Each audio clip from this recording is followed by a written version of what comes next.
Bismillahirrahmanirrahim. Assalamualaikum warahmatullahi wabarakatuh. Alhamdulillahirrabbilalamin.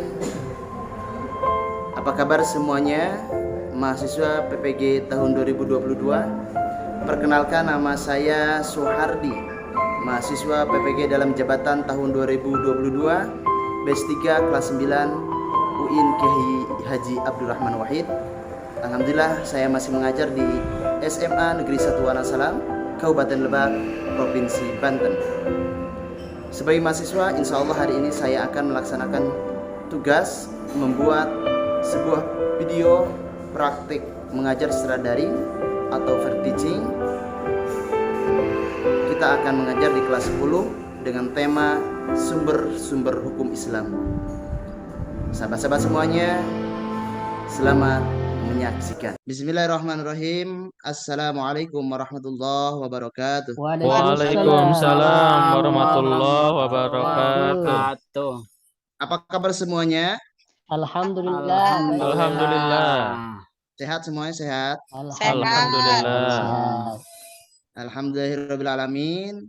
Wa bihi nasta'in wa ala umuri dunya waddin wa sallallahu anbiya wal mursalin wa ala alihi wa sahbihi ajmain, amma ba'du. Sebelum kita belajar, mari kita terlebih dahulu memanjatkan doa kepada Allah Subhanahu wa taala. Semoga pembelajaran hari ini kita mendapatkan ilmu yang bermanfaat. Amin. Baik, anak-anak, sebelum kita melanjutkan materi hari ini, silahkan berdoa dulu. Ketua kelas mangga dipimpin untuk berdoa. Baik, Pak. Sebelum belajar, anak-anak, mari kita berdoa. Berdoa mulai. A'udzu billahi minasyaitonir rajim. Bismillahirrahmanirrahim. Rabbana zidna ilma warzuqna fahma birahmatika ya arhamar rahimin. Amin. Amin. Beri salam. Assalamualaikum warahmatullahi wabarakatuh. Waalaikumsalam warahmatullahi wabarakatuh. Terima kasih anak-anak semuanya. Mudah-mudahan kita semuanya dalam keadaan mendapatkan rahmat dari Allah Subhanahu wa taala. Amin. Amin ya Allah ya rabbal alamin. Baik, hari ini sebelum kita melanjutkan materi hari ini, ada yang tidak hadir hari ini? Hadir semuanya, Pak. Alhamdulillahirabbil alamin. Kita diberikan kesehatan sehingga kita bisa hadir, bertatap muka, bermuhajahah, melaksanakan kewajiban kita sebagai umat Islam, yakni tholabul ilmi. Anak-anak, sebelum kita melanjutkan materi hari ini, kita agar kita lebih semangat, nggak ngantuk, kita sama-sama berikan tepuk tangan dulu ya. Ya, Pak. Komando ya. Ya, Siap. Pak. 1, 2, 3, tepuk toge. Bengkok. Bengkok. Nah, itulah namanya tepuk toge. Toge itu ada yang bengkok, ada yang lempeng. Nah, ini ada sebuah analogi bahwa tidak jauh kemungkinan bahwa di dalam kehidupan kita itu ada sesuatu yang perbuatan perilaku kita sebagai manusia, ada yang bengkok, ada juga yang lurus, lempeng kalau ada bahasa Sundanya. Ya, maka dari itu hari ini ya kita insya Allah akan mempelajari tentang bagaimana caranya hidup kita menjadi lurus, nggak bengkok saja gitu. Karena kita sadar bahwa al-insanu mahal khata wa nisyan. Manusia itu adalah tempat salah dan lupa. Maka dari itu agar kita tidak melakukan kesalahan, tidak melakukan lupa, agar kita senantiasa hidup kita selalu bersumber dalam panduan kita sebagai makhluk manusia, yakni Al-Qur'an dan Al-Hadis. Maka hari ini insya Allah kita akan mempelajari tentang sumber-sumber hukum Islam. Nah, sebelum kita mempelajari tentang sumber-sumber hukum Islam, di sini Bapak mau menyampaikan tujuan pembelajaran hari ini. Yang pertama, setelah kita mempelajari materi hari ini, peserta didik diharapkan mampu menunjukkan dalil tentang Al-Quran dan hadis dan ijtihad sebagai sumber hukum Islam. Yang kedua, peserta didik diharapkan mampu menjelaskan makna Quran dan hadis serta ijtihad sebagai hukum Islam dengan baik dan benar. Dan yang ketiga, peserta didik diharapkan mampu menelaah kedudukan Al-Quran, hadis, ijtihad sebagai sumber hukum Islam dengan baik dan benar. Itu insya Allah setelah kita mempelajari materi ini, kita akan paham dan memahami bagaimana kita menentukan sumber hukum Islam dalam kehidupan kita sehari-hari. Agar kita lebih paham, maka hari ini kita perhatikan, kita saksikan, dan kita pelajari materinya. Tapi sebelum itu, Bapak akan bagi kelompok dulu ya. Ya, Ya, Pak. Pak. Ya, Nah, Pak. oke, silahkan. Siapa yang mau kelompok pertama? Saya, Cum. Pak. Saya, Pak. Kelompok pertama. Siapa? Oh, pas. Oke. Kelompok Al-Quran. Sukadi. Madi, Ya. Pak. Oke, kelompok kedua Kedua, siapa? Pak. Oh, Desahid. Kelompok Iya. 4. Ya, Pak. Oke, Desudira. Alhamdulillah, kelompok sudah selesai dibentuk. Maka hari ini silakan setiap kelompok masing-masing perhatikan materi-materi yang akan disampaikan dalam video berikut ini. Ya, Bapak akan sampaikan videonya adalah Buku petunjuk tersebut dimaksudkan agar alat tersebut digunakan dengan benar sehingga awet dan tahan lama. Begitupun Allah dalam menciptakan manusia. Allah memberikan petunjuk kepada manusia agar manusia bisa berperilaku dengan benar sehingga bisa selamat dalam hidup di dunia dan di akhirat. Ajaran Islam bersumber kepada 3 hal. Yang pertama, Al-Quran. Yang kedua, hadis. Dan ketiga adalah ijtihad. Al-Quran dari segi bahasa berasal dari kata qara'a yaqra'u Qur'anan, yang berarti sesuatu yang dibaca atau bacaan. Dari segi istilah, Al-Quran adalah kalamullah yang diturunkan kepada Nabi Muhammad SAW dalam bahasa Arab yang sampai kepada kita secara mutawatir, ditulis dalam mushaf, dimulai dengan surah Al-Fatihah dan diakhiri dengan surah An-Nas. Membacanya berfungsi sebagai ibadah, sebagai mukjizat Nabi Muhammad SAW, dan sebagai hidayah atau petunjuk bagi umat manusia. Sebagai sumber hukum Islam, Al-Quran memiliki kedudukan yang sangat tinggi. Ia merupakan sumber utama dan pertama, sehingga semua persoalan harus merujuk dan berpedoman kepada Al-Quran.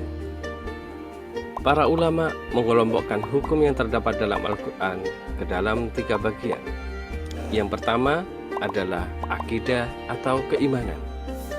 Akidah terkait dengan keimanan terhadap hal-hal yang gaib yang terangkum dalam rukun iman, yaitu iman kepada Allah, pada malaikat Allah, kitab-kitab Allah, para rasul Allah, hari kiamat, dan iman kepada qada dan qadar. Adalah tentang syariah atau ibadah. Hukum ini mengatur tentang tata cara ibadah yang baik yang berhubungan langsung dengan Al-Khaliq, yaitu Allah Subhanahu wa Ta'ala, yang disebut dengan ibadah mahdhah, maupun yang berhubungan dengan sesama makhluknya yang disebut dengan ibadah ghairu mahdhah. Yang ketiga adalah akhlak dan budi pekerti, yaitu berupa tuntunan bagaimana seharusnya manusia berakhlak atau berperilaku, baik akhlak kepada Allah Subhanahu wa Ta'ala, kepada sesama manusia, dan akhlak terhadap makhluk-makhluk Allah yang lainnya. Sumber hukum yang kedua adalah hadis. Secara bahasa, hadis berarti perkataan atau ucapan. Sedangkan menurut istilah, hadis adalah segala perkataan, perbuatan, dan ketetapan yang dilakukan oleh Nabi Muhammad SAW. Hadis mempunyai kedudukan 1 tingkat di bawah Al-Quran, Artinya, jika sebuah perkara hukum tidak terdapat dalam Al-Quran, yang harus dijadikan sandaran berikutnya adalah hadis-hadis Nabi Muhammad SAW.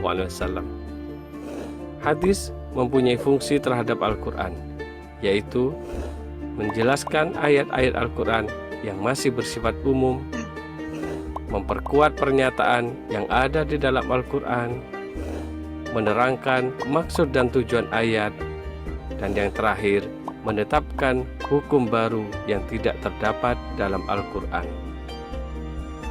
Ditinjau dari segi perawinya, hadis terbagi ke dalam 3 bagian, yaitu pertama, hadis mutawatir. Hadis mutawatir adalah hadis yang diriwayatkan oleh banyak perawi, baik dari kalangan para sahabat maupun generasi sesudahnya, dan dipastikan di antara mereka tidak terdapat dusta. Yang kedua, hadis masyhur. Hadis masyhur adalah hadis yang diriwayatkan oleh 2 orang sahabat atau lebih yang tidak mencapai derajat mutawatir, namun setelah itu tersebar dan diriwayatkan oleh sekian banyak tabi'in sehingga tidak mungkin bersepakat dusta. Dan yang ketiga adalah hadis ahad. Hadis ahad adalah hadis yang hanya diriwayatkan oleh 1 atau 2 orang perawi sehingga tidak mencapai derajat mutawatir.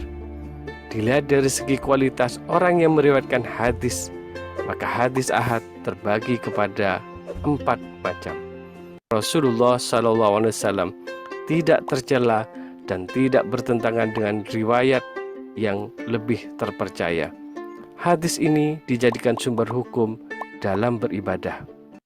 Islam yang ketiga setelah Al-Quran dan hadis adalah ijtihad.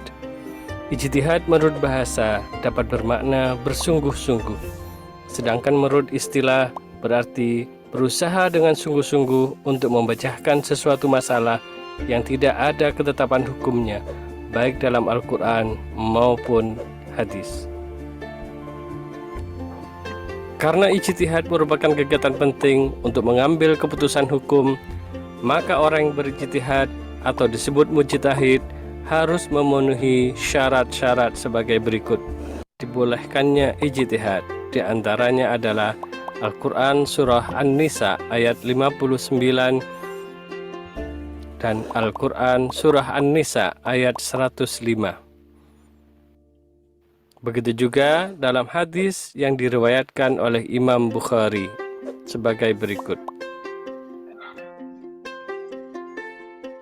Bahasa ijma berarti sepakat, setuju atau sependapat.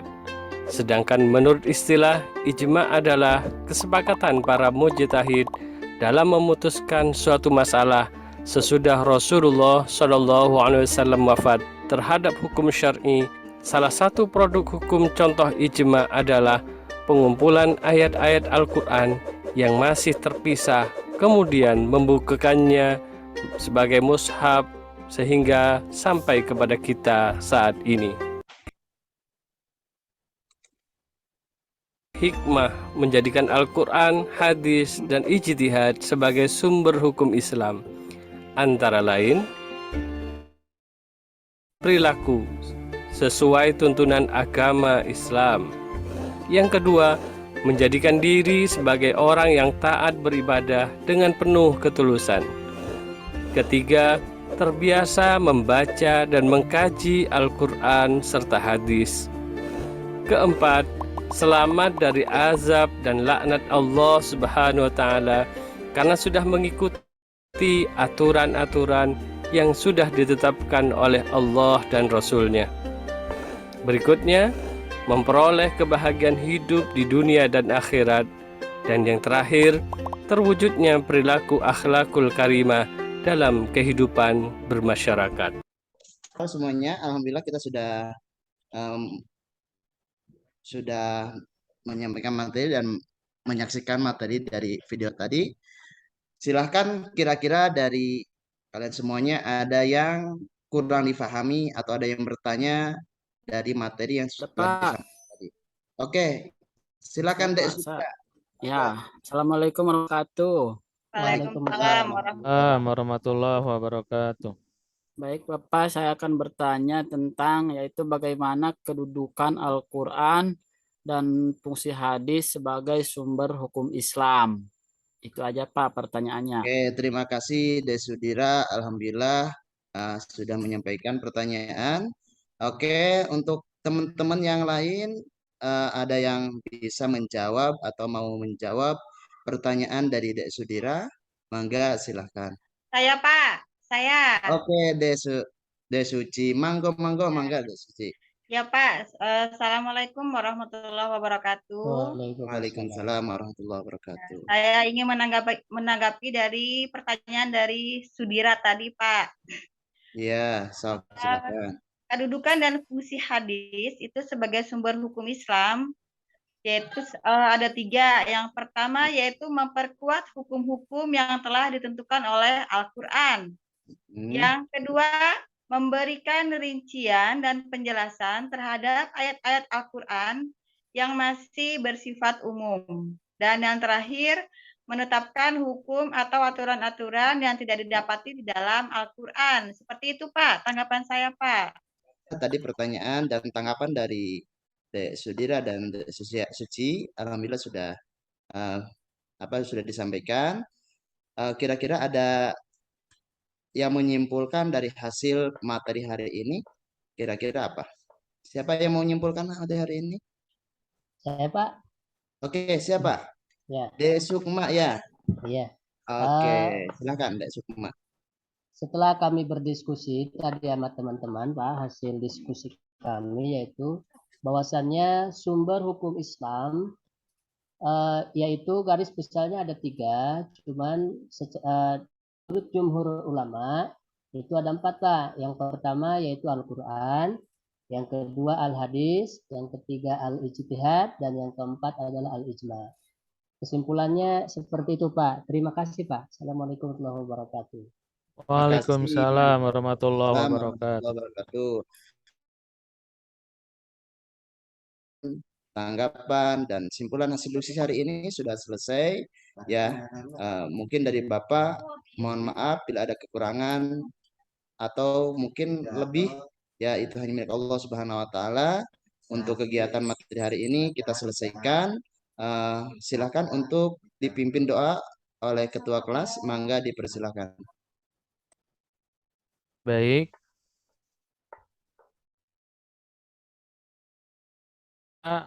Berdoa mulai. Subhanaka Allahumma wa bihamdika asyhadu an la ilaha illa anta astaghfiruka wa atubu ilaik. Beri salam. Assalamualaikum warahmatullahi wabarakatuh. Waalaikumsalam warahmatullahi wabarakatuh.